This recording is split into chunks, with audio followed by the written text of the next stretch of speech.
बिस्मिल्लाहिर्रहमानिर्रहीम। अस्सलाम वालेकुम। बायोलॉजी के चौथे लेक्चर के साथ मैं साइमा अनवर आपसे मुखातिब हूँ। मेरे अज़ीज़ शागिर्दों, उम्मीद है आप सब खैरियत से हैं और अपने घरों में महफूज हैं, सोशल डिस्टेंसिंग को प्रैक्टिस कर रहे हैं। लास्ट टाइम हम जिस टॉपिक पर बात कर रहे थे, आज हमने उसी टॉपिक को दोबारा से कंटिन्यू करना है। चैप्टर हमारा है chapter 20, chromosomes and DNA, and the topic which we were discussing previously was the chromosomal theory of inheritance, and today we will continue our previous topic। उसी को ही हम थोड़ा आगे लेके चलेंगे। हमने क्रोमोसोमल थ्योरी ऑफ इनहेरिटेंस को डिफ़ाइन किया था और कुछ इसके बैकग्राउंड पर रोशनी डाली थी। उसके बाद आज हमने जहाँ से इसको कंटिन्यू करना है, ये थॉमस हंट मॉर्गन, जिसको T.H. मॉर्गन भी कहा जाता है, 1910 की बात है। और ये साइंसदान ये क्यों मशहूर है, क्योंकि इसने काम किया था फ्रूट फ्लाई पे। फ्रूट फ्लाई यानी फल के ऊपर जो मक्खी पाई जाती है। एक तो आपके घरों में मक्खी होती है जिसको हाउस फ्लाई कहते हैं। ये जो फ्रूट फ्लाई है ये थोड़ा सा हाउस फ्लाई से डिफरेंट है, क्योंकि इसका साइज़ थोड़ा सा उससे कम होता है। तो ये छोटी सी मक्खी है, अक्सर जो है फलों के ऊपर भिनभिनाती हुई आपको अक्सर फ्रूट शॉप्स पे ये नज़र आती है। इसका साइंसी नाम है ड्रोसोफिला मेलानोगास्टर। और इस मक्खी के ऊपर थॉमस हंट मॉर्गन ने कुछ तजर्बात किए। वैसे तो आपने भी शायद ऑब्ज़र्व किया होगा कि मक्खी का जो आँखों का जो कलर होता है नॉर्मल, वो एक थोड़ा सा चमकीला सा रेड कलर होता है, रेड आई। लेकिन थॉमस हंट मॉर्गन ने जिस मक्खी को देखा, ये मक्खी थोड़ी सी मुख्तलिफ थी आम मक्खियों से, क्योंकि इसकी आँखों का कलर था सफ़ेद। तो इसने म्यूटेंट का नाम दिया। अब ये लफ्ज़ जो म्यूटेंट है ये म्यूटेर से निकला है। आपने म्यूटेशन का लफ्ज़ भी सुना होगा। तो म्यूटेर से म्यूटेशन, म्यूटेंट, ये एक ही लफ्ज़ से इसकी शुरुआत है। म्यूटेर का मतलब होता है टू चेंज, यानी बदला हुआ। तो जब सारी मक्खियाँ लाल रंग की आँखों वाली होंगी तो उनमें एक मक्खी का सफ़ेद उसके आँखों का कलर का सफ़ेद होना, ये एक थोड़ी सी अनयूजुअल चीज़ थी। मतलब जो चीज़ एक रूटीन से हट के होती है। तो it is strikingly different form from normal flies. तो बेटा आम जो मक्खियाँ होंगी वो normal, they are called normal flies, and this particular one with different eye colour, इसको उन्होंने म्यूटेंट फ्लाई का नाम दिया। और बड़ी इंटरेस्टिंग बात जो सामने आई वो ये थी कि ये जो मक्खी थी ये मेल मक्खी थी, यानी फीमेल नहीं थी, ये मर्द मक्खी थी। तो इसकी आंखों का कलर सफ़ेद था लाल की निस्बत। मॉर्गन को थोड़ी हैरत हुई ये चीज़ देख के कि ऐसा क्यों है। तो मॉर्गन ने कुछ तजर्बात किए जिसमें उसने इस मक्खी का क्रॉस कराया, इस म्यूटेंट मक्खी का, यानी सफ़ेद आंखों वाली मक्खी का नॉर्मल फीमेल मक्खी के साथ। ये जो तस्वीर इस वक्त आप स्क्रीन पर देख रही हैं और आपकी बुक में पेज नंबर 126 के ऊपर सबसे पहली जो डायग्राम है आप इसको देखेंगे, जिसमें आप देख सकते हैं कि मेल मक्खी है और इसकी आंखों का कलर तस्वीर है, आप देख सकते हैं सफ़ेद कलर है। इस मक्खी का क्रॉस हो रहा है फीमेल मक्खी के साथ जिसकी आंखों का कलर है सुर्ख, यानी नॉर्मल आई कलर है। साथ ही ये गोल दायरे के अंदर इनके क्रोमोसोम्स को भी दिखाया गया है कि मेल मक्खी में जो क्रोमोसोम है ये वाइट आई कलर वाला है, वाइट कलर से उसको शो किया गया है। और फीमेल मक्खी में जो दो क्रोमोसोम्स हैं, एक्स क्रोमोसोम, ये दोनों के दोनों जो हैं ये रेड आइड इसके कैरेक्टर को डिफ़ाइन करते हैं। तो बेटा सबसे पहला ये जो क्रॉस हुआ है जिसमें मॉर्गन ने एक सफ़ेद आंखों वाली मेल मक्खी का क्रॉस एक लाल आंखों वाली नॉर्मल फीमेल के साथ क्रॉस कराया, तो पहली नस्ल जिसको हम ये दोनों ये P1 कहलाएंगे, यानी पेरेंटल। तो इस पेरेंटल मक्खी का जो इनके जो बच्चे होंगे, जो इनकी फर्स्ट जनरेशन होगी, that is called F1। F1 stands for filial. तो फर्स्ट फेलिलियल प्रोजेनी, जो ये लफ्ज़ प्रोजेनी है इसका मतलब होता है औलाद। तो प्रोजेनी जो इनके बच्चे होंगे, हालांकि बाप की आंखों का कलर सफ़ेद है, लेकिन सारे के सारे बच्चे they will have read I colour. इनकी आंखों का कलर जो है वो नॉर्मल होगा, यानी सुर्ख आंखों का कलर होगा। उसके बाद मॉर्गन इस चीज़ को देख के हैरान हुआ कि सफ़ेद बाप की आंखें सफ़ेद थीं, किसी बच्चे की आंखें सफ़ेद नहीं हुई, सबकी आंखों का कलर जो है वो लाल है यानी नॉर्मल है। तो इस चीज़ को समझने के लिए उसने अपने तजर्बे को थोड़ा और आगे बढ़ाया और इसी F1 के मेल और फीमेल को लेकर इन्हीं मक्खियों का फिर दोबारा आपस में क्रॉस कराया, जिसको उसने F2 नस्ल का नाम दिया। पेज नंबर 126 के ऊपर आप सेकंड डायग्राम देखेंगे और सेकंड डायग्राम में देखें दोनों ही मक्खियाँ मेल और फीमेल, इनकी आंखों का कलर सुर्ख है। ये F1 नस्ल है यानी जो पिछले दो उनकी औलाद है ये F1 और इनका आपस में क्रॉस कराया है मेल और फीमेल का। यहाँ पर एक चीज़ जो इंटरेस्टिंग है डायग्राम में वो आप ये देखेंगे कि मेल के अंदर जो है 2 क्रोमोसोम हैं जिसमें से एक रॉड लाइक है और एक जे शेप है या हुक लाइक है। तो जो जे शेप है उस पे उसका कलर लाइट येलो दिखाया गया, उसमें कोई वेरिएशन नहीं है। जो पहले वाले केस में मेल था फर्स्ट डायग्राम में आप देखें उसमें जो क्रोमोसोम है ये एक्स क्रोमोसोम ये वाइट वाला है। उसके बाद जो नेक्स्ट डायग्राम में आप देखें कि ये जो एक्स क्रोमोसोम का जो कलर है वो रेड है, जबकि फीमेल में जो दोनों क्रोमोसोम हैं इनकी शक्ल एक जैसी है क्योंकि आपको पता है ये एक्स क्रोमोसोम है और इनमें से जो एक है वो रेड वाला है और एक है ये वाइट वाला है।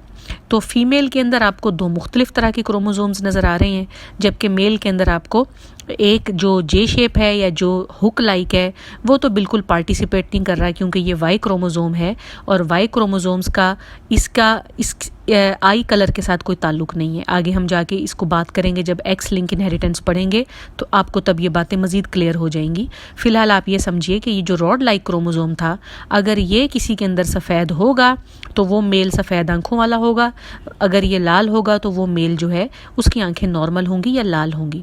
तो अब ये जो दरमियान वाली डायग्राम है फ़िलहाल पेज नंबर 126 पे हम इसकी बात कर रहे हैं और इस F1 जनरेशन का जब आपस में क्रॉस कराया तो इसके बाद आप एरो को देखिए थर्ड डायग्राम के ऊपर हम आ जाएंगे जिसको उसने F2 जनरेशन का नाम दिया।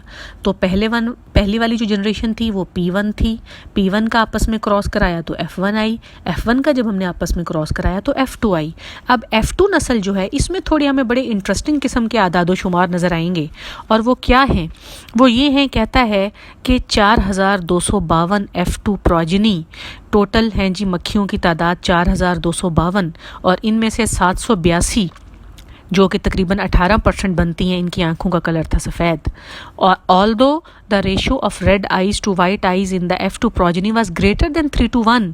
3:1 रेशो शायद मैट्रिक्स से आपको कुछ याद आ रहा हो कि वहाँ पर हमने जब मेंडल ने तजर्बे किए थे तो उसको पता चला था किस तरह से 3 जो पौधे आते थे वो टॉल आते थे और एक ड्वार्फ आता था यानी छोटे कद का। तो यहाँ पर भी कुछ वो उसी रेशो को हम मेंडेलियन रेशोस को हम फॉलो कर रहे हैं। तो 3:1 का रेशो है यानी कि जो 3 हिस्से हैं वो लाल आंखों वाली मक्खियाँ हैं और जो एक हिस्सा है वो सफ़ेद आंखों वाली मक्खियाँ हैं। The result of the cross nevertheless provide clear evidence that I colour segregate. अब मेंडल के जो कवानीन थे लॉ ऑफ सेग्रीगेशन इसका कोई क्लियर यहाँ पे सबूत नहीं हमें मिल रहा। However there was something very something that was about the outcome and that was strange. एक बात जो बड़ी हैरान कुन थी और टोटली अनप्रिडिक्टेड यानी कि जिसके बारे में मेंडल ने पेशन गोई नहीं की थी, मेंडल इस बात से वाकिफ़ नहीं था। और वो बात जो स्ट्रेंज थी वो क्या थी, वो ये थी कि सारी की सारी F2 फ्लाइज, F2 में जितनी भी मक्खियाँ आईं और उनका आंखों का कलर था सफ़ेद और ये सारी मक्खियाँ देवर मेल।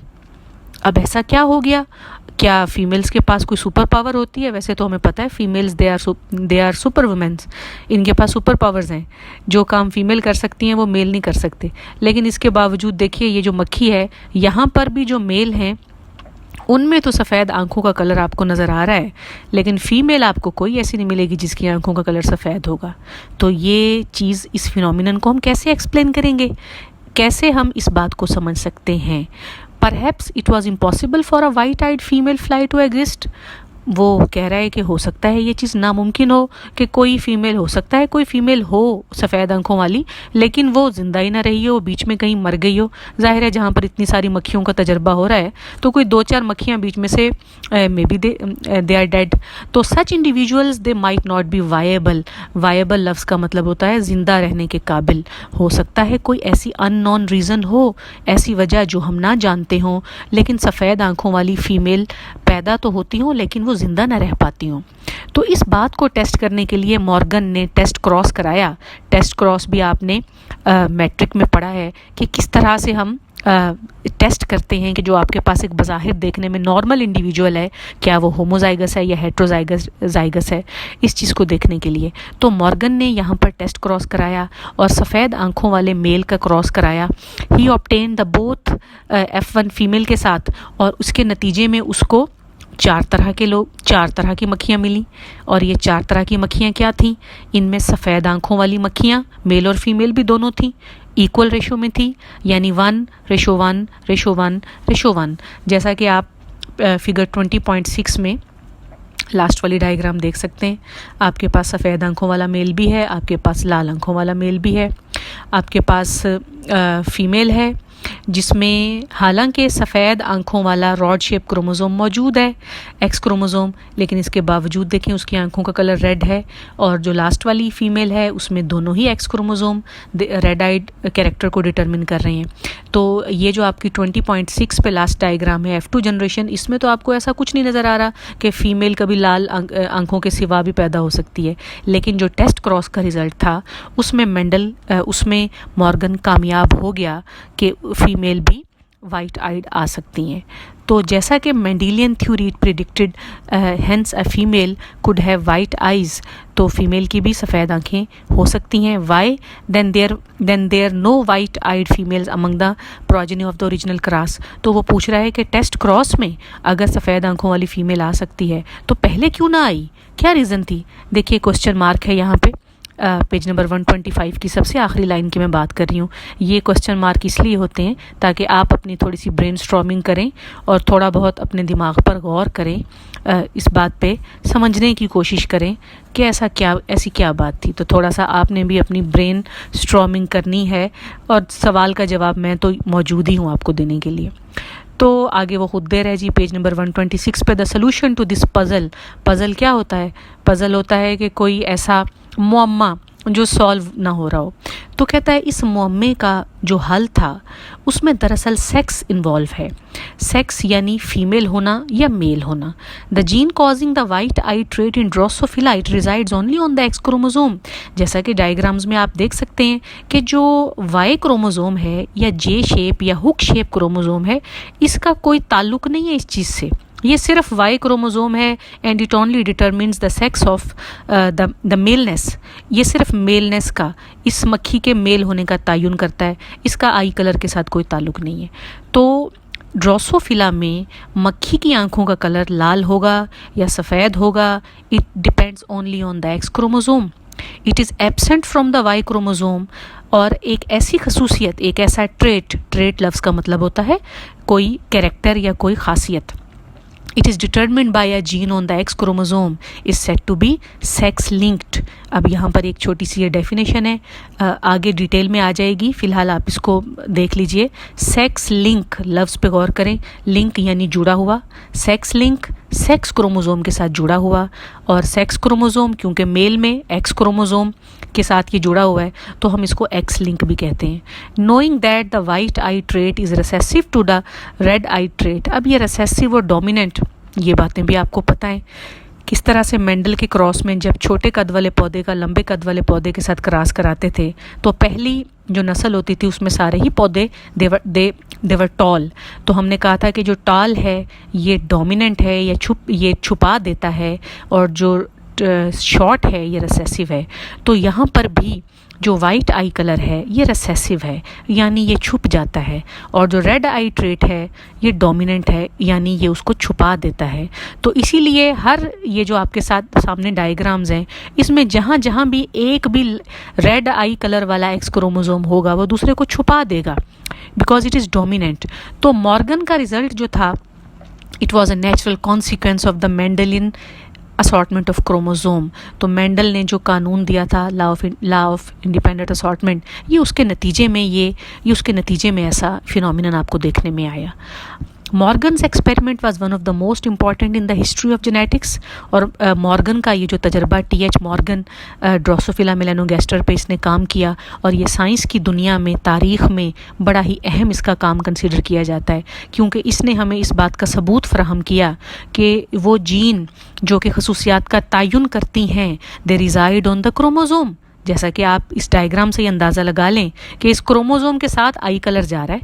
जहाँ लाल वाला क्रोमोसोम जाएगा वहाँ आँखों का कलर लाल होगा, जहाँ सफ़ेद वाला जाएगा वहाँ आँखों का कलर सफ़ेद हो जाएगा।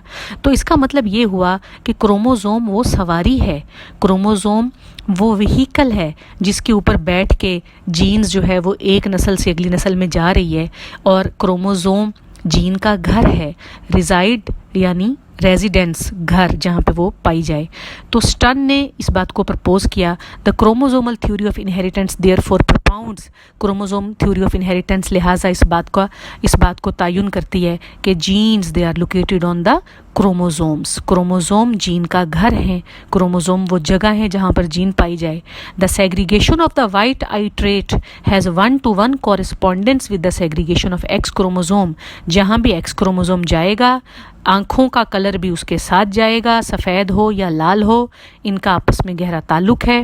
इन other words, Mendelian traits such as eye colour in Drosophila assort independently because chromosomes do.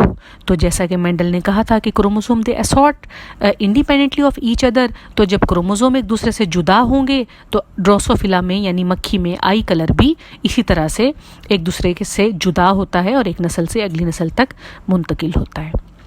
तो प्यारे स्टूडेंट्स, यहाँ पर हमारा लेक्चर नंबर 4 का इख्तिताम हो रहा है। उम्मीद है आपको बात समझ आ गई होगी। कोई बात समझ ना आई हो तो आप कमेंट्स में मुझसे पूछ सकते हैं। अपना ख्याल रखें, बहुत बहुत अपने घरों में रहें, महफूज रहें। कोरोना से डरना नहीं, लड़ना है। बहुत शुक्रिया। अल्लाह हाफिज़।